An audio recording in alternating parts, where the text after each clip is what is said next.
savez, à Hollywood, il faut pas grand-chose pour faire un film parfois. Par exemple, un article de presse en 1983 qui décrit le quotidien de pilotes d'armée américains, parfois ça peut suffire. En l'occurrence, un certain Jerry Bruckheimer se dit que ça pourrait être un film d'action assez sympathique. Et le producteur a pas mal d'ambition parce qu'il va proposer du coup le film qui s'appellera Top Gun à des grands noms. David Cronenberg, John Carpenter, bon, je vous l'accorde, c'est pas forcément les noms auxquels on pense quand on visualise quelques images de Top Gun tel qu'il est aujourd'hui, et du coup il y a rien d'étonnant à ce que les deux cinéastes refusent immédiatement. C'est pas grave, un autre réalisateur, lui par contre il est hyper chaud, il est hyper intéressé, il a pas de grand succès commercial jusqu'alors, mais bon, c'est un peu plus modeste, mais ça va faire la blague. C'est Tony Scott qui réalisera Top Gun.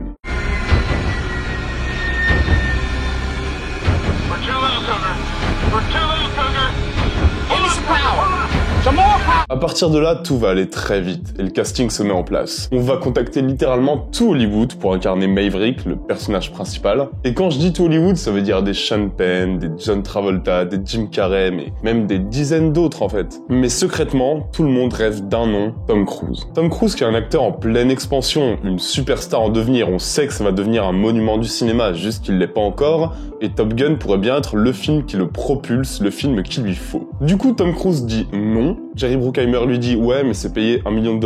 Tom Cruise lui répond « Ok, alors oui ». C'est bien Tom Cruise qui incarnera le personnage principal, et face à lui, Val Kilmer, avec qui il formera un duo devenu culte au fil du temps, et courant 1985, le tournage peut commencer. Hear about ice? What's that? You want another one? Really? Yeah. I feel the need for speed.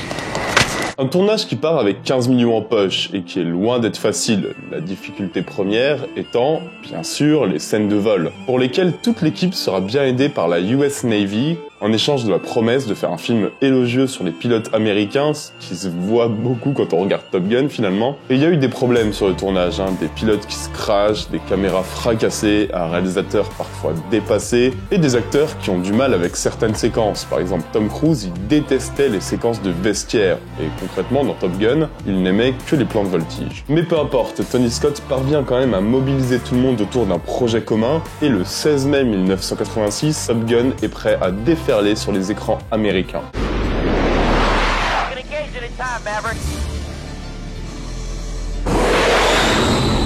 Et au box-office, on est comment? Alors, je rappelle que Top Gun a coûté 15 millions. Et sachez qu'il va en ramener pas loin de 400 millions. Il va devenir le film le plus rentable de son année et il va inscrire instantanément son récit, ses personnages et surtout Tom Cruise comme un monument de la culture populaire américaine. Après, faut se dire que les critiques étaient un peu plus mitigées. Top Gun n'a pas forcément été bien reçu et la plupart des critiques soulignaient des scènes de vol géniales qui tranchaient radicalement avec la bêtise de certains dialogues ou plus globalement d'un film qui peine à être intéressant dès que les personnages parlent entre eux. He is 100% prime time in love with you. Hey, Goose, you big stud! That's me, honey! Take me to bed or lose me forever! Show me the way home, honey! Et je suis assez d'accord avec ça. Moi, je trouve que de Top Gun, notre mémoire sélective garde quelques plans magnifiques, une espèce de sous-texte homo-érotique qui est franchement drôle à voir, des scènes d'action parfaitement réalisées, toujours lisibles et bien découpées, mais notre cerveau laisse aussi volontairement de côté certaines longueurs plutôt interminables, un scénario qui est cousu de fil blanc, et certaines séquences, mais d'un kitsch assez prononcé et d'un patriotisme hyper envahissant. Tony Scott, il a jamais eu peur du kitsch, voire même parfois du ridicule, mais dans certaines scènes de Top Gun, il se dépasse vraiment. Certaines scènes de Top Gun étaient déjà kitsch et ridicule dès sa sortie en fait. Et j'ai du mal à m'empêcher de penser que ça dessert vraiment le film en fait. It's not your flying, it's your attitude. The enemy's dangerous, but right now you're worse than the enemy. You're dangerous and foolish. You may not like the guys flying with you, they may not like you. But whose side are you on? C'est ces petits défauts qui me donnent aujourd'hui envie de parler d'autres grands films. Des films qui ont beaucoup de qualité et qui vous permettront de prolonger complètement l'expérience Top Gun. C'est les mêmes, en mieux.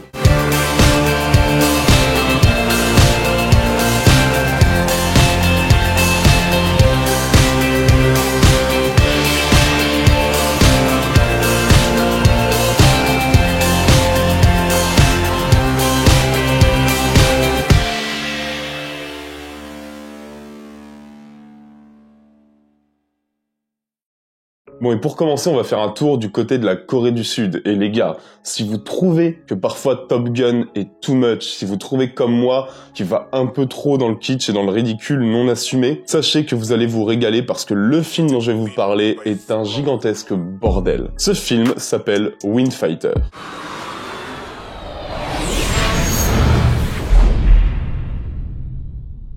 Wind Fighter se déroule à un moment où ces salopios de Coréens du Nord décident d'attaquer la Corée du Sud, une attaque d'une violence totale, une attaque qui menace carrément le monde entier. Alors pour éviter une guerre atomique, une troupe d'élite sud-coréenne va se lancer dans une mission aérienne désespérée pour anéantir les bases ennemies, sauver leur pays, le tout dans une ambiance de franche camaraderie, tout en prenant le temps de faire des pauses trop stylées et de pécho à côté. Ça, c'est Wind Fighter, ça fait passer Top Gun pour un exemple de sobriété. C'est clairement pas le meilleur film qu'il y aura dans cette sélection, mais c'est tellement assumé que j'ai pas pu résister à l'envie de vous en parler. 미사일 발사 준비. 발사하다. 들어가면 충돌할지도 몰라. 상관없어. 그냥 쏴.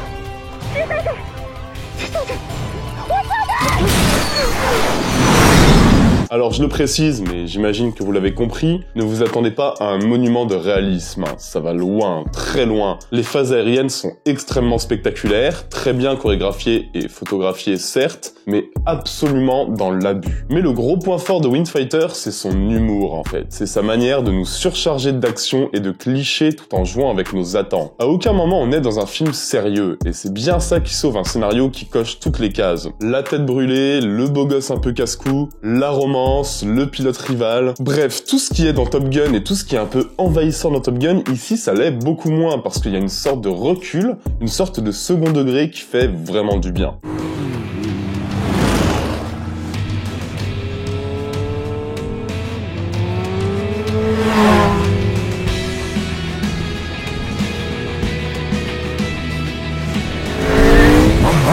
L'autodérision, c'est clairement quelque chose qui fait de ce film un plaisir à voir pendant 2 heures. Ça et ces scènes d'action extrêmement bien réalisées, assez vertigineuses, parfois même assez virtuoses dans leur réalisation, hein. Parce que s'affranchir de toute limite fait que les combats sont toujours distrayants, spectaculaires. Et là-dessus, ça rivalise sans trop de soucis avec le film de Tony Scott, ce qui est pas peu dire. Et franchement, le regard coréen porté sur ce scénario est frais, il fait du bien. Ça change et ça a une réelle distance avec le premier degré. Une distance qui manquait peut-être parfois à Top Gun. Donc oui, je vais pas vous mentir, Wind Fighter n'est pas non plus un chef-d'œuvre, contrairement au film dont on va parler dans 20 secondes, mais c'est une belle façon de passer 2 heures tout en retrouvant tous les ingrédients du film avec Tom Cruise. 지금 때로 출연해서 뭐 하자는 거야?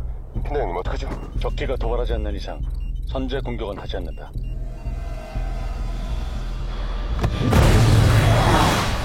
비상 경계 태세 돌입한다. 뭐야 지금 이거? 탱고 2는 나를 따르고 나머지는 상황 대기하라. Bon ok, maintenant on va passer à quelque chose d'un peu plus sérieux. On va faire un petit bond en arrière et je vais vous parler d'un super film. Probablement l'un des meilleurs films, voire le meilleur, en ce qui concerne l'armée et les pilotes pour moi. Il est clairement trop méconnu et on va arranger ça. Ce film s'appelle The Blue Max. Le Crépuscule des Aigles en français, ce qui est déjà un prénom très stylé, qui sort en 1966 et qui se déroule durant la Première Guerre mondiale. Ça nous fait suivre un jeune Allemand durant la Première Guerre, ce qui est déjà assez rare, assez étonnant. Un Allemand qui rêve d'être le meilleur pilote, qui rêve de marquer l'histoire, et qui du coup cherche à s'illustrer en permanence en faisant l'insolent dans les combats aériens. Tu rajoutes à ça une petite romance bien plus vraie et bien plus puissante que dans Top Gun, un personnage un peu arrogant, et tu comprends vite qu'en fait, ce film-là, il a été vu par toute l'équipe de Top Gun et pas qu'une fois. Hein. Et croyez-moi, il y a vraiment beaucoup de qualité dans ce film. Good evening. And good evening to you too, good and faithful family servant. Good morning. That late? I must have fallen asleep during your speech. Hans, so mine for the musician. White. Déjà la technique, parce que tout est pensé, tout est réfléchi. Bon alors, je vais pas faire de faux suspense, hein. Tout est évidemment plus sobre que la réalisation de Tony Scott, mais il y a une maîtrise technique qui surprend et qui parvient même à poser une ambiance assez fascinante. Une ambiance qui est aussi sublimée par la musique géniale, comme souvent, de Jerry Goldsmith. Et cette technique, cette intelligence dans la mise en scène, elle se met au service d'une très belle histoire, quoi. Une histoire qui est quasiment une fresque sur comment l'envie d'ascenseur social, comment l'envie de monter les échelons peut amener à l'arrogance. Mais attention, hein, The Blue Max, ok, c'est une belle romance, c'est un scénario très prenant et surtout beaucoup moins artificiel que Top Gun, mais c'est aussi et surtout un film de guerre.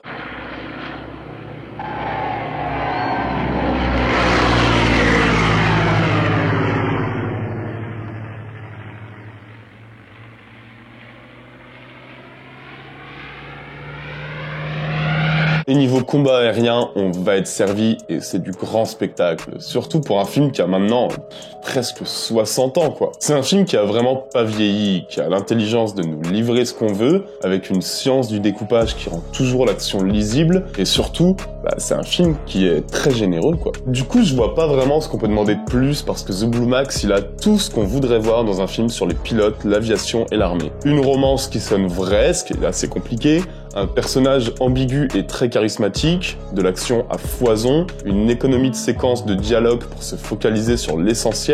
Vraiment, The Blue Max a tout, et d'ailleurs Top Gun le remarque bien et se gêne pas pour piocher par-ci par-là dans quelques séquences. Vraiment, si vous avez aimé Top Gun, foncez sur The Blue Max, c'est un grand film à découvrir.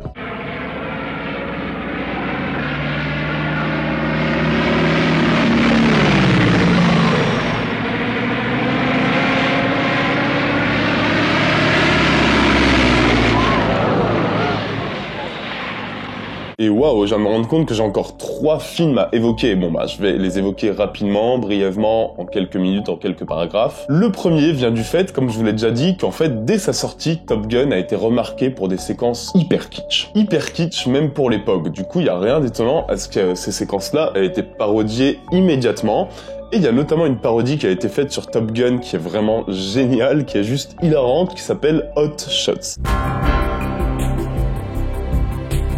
Hot Shots, c'est un film qui a une petite pépite de débilité profonde et, contre toute attente, qui est juste vraiment drôle. C'est un film qui reprend quasiment à la ligne le scénario de Top Gun et qui nous bombarde de vannes plutôt variées, parfois visuelles et subtiles, souvent explicites et complètement débiles.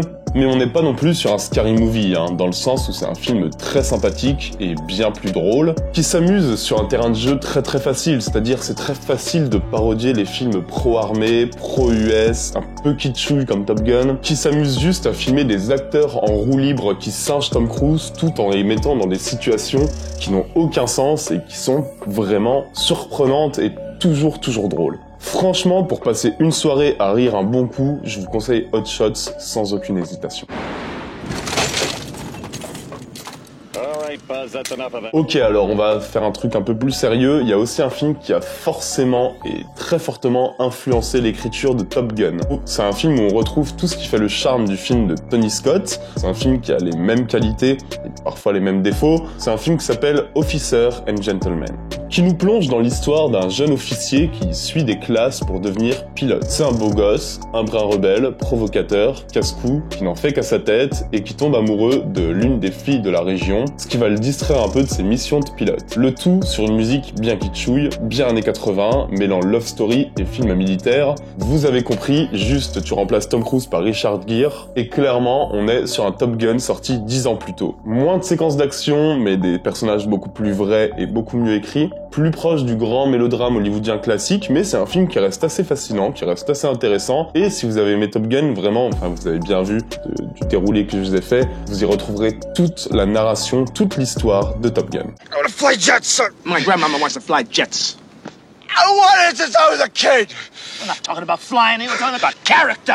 Et enfin, je quitte juste les avions quelques secondes pour évoquer à mi-mot le film le plus évident de cette sélection. Un film qui m'aurait valu quelques insultes si je l'avais pas évoqué, je le sais, parce que c'est toujours du Tony Scott, toujours avec Tom Cruise. C'est le film le plus connu de cette vidéo, c'est Jour de tonnerre. Et Jour de tonnerre, c'est exactement le scénario de Top Gun, les personnages de Top Gun, le style et les défauts qualités de Top Gun, juste qu'on vire les avions et que là, c'est des voitures. Je sais que la plupart d'entre vous connaissent déjà ce film. Pour les autres, si vous allez le découvrir, vraiment, attendez-vous à du full Top Gun, c'est exactement la même chose. Et je vous avouerai que j'ai une petite préférence pour Jour de tonnerre quand même.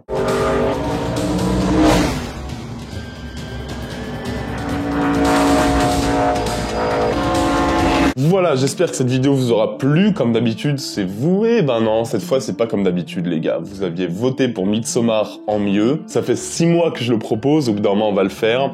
Cette fois, exceptionnellement, vous n'avez pas besoin de voter dans les commentaires.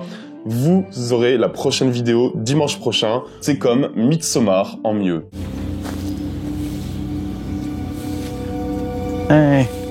D'ici là, prenez soin de vous, n'oubliez jamais, c'est très important, que vous êtes les meilleurs. On se retrouve très bientôt. Ciao à tous, bisous.